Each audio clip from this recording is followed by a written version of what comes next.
5 seconds.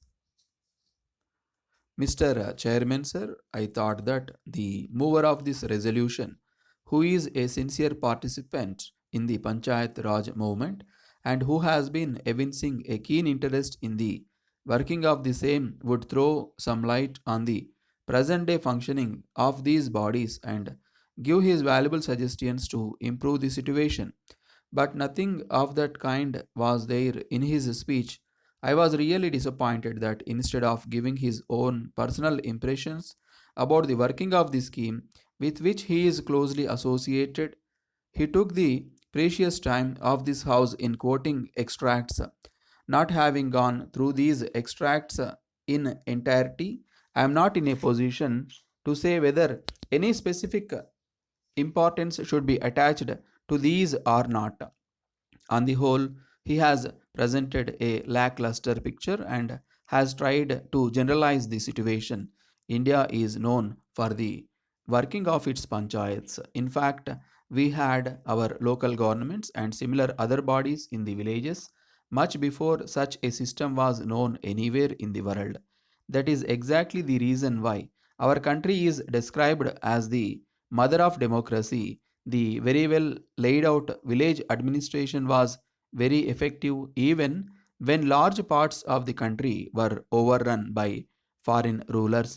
The foreign invaders were unable to reach and destroy the Indian cultural life pattern as existed in the vast number of villages in the country due to the power wielded by panchayats. They were therefore described as small republics. They had all the functions and powers of a small republic, and the villagers did not feel that they were very much under the control of a government at the center. Later, the British thought of establishing a strong central government and to rule the people directly through their agents. Therefore, all these local bodies were superseded and they tried to administer the villages through officials. Since then, we find that the village panchayats, which had worked so beautifully and impressively for thousands of years, disappeared. Afterwards, some of the Indian states tried to revive them, but in vain. After independence, it was decided that the panchayat system should be given a new lease of life. A number of laws began to be passed to strengthen it in different parts of the country. In fact, the directive principles enshrined in the Constitution also lay down that the government should strive to strengthen local self government bodies. In spite of all that, the actual position is that the Panchayat Raj system today in most of the states is no better than it was earlier. We find that majority of them are providing ineffective.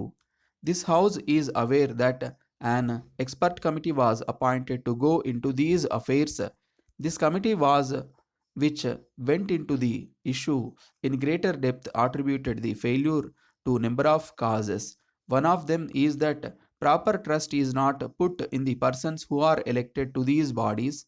A man who is elected to the state assembly or parliament, whether he is literate or illiterate, rich or poor, he is eligible to be appointed as a minister.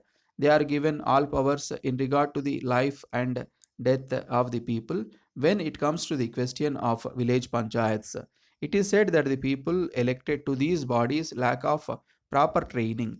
Is there any training to the members of assembly and parliament? They get trained automatically.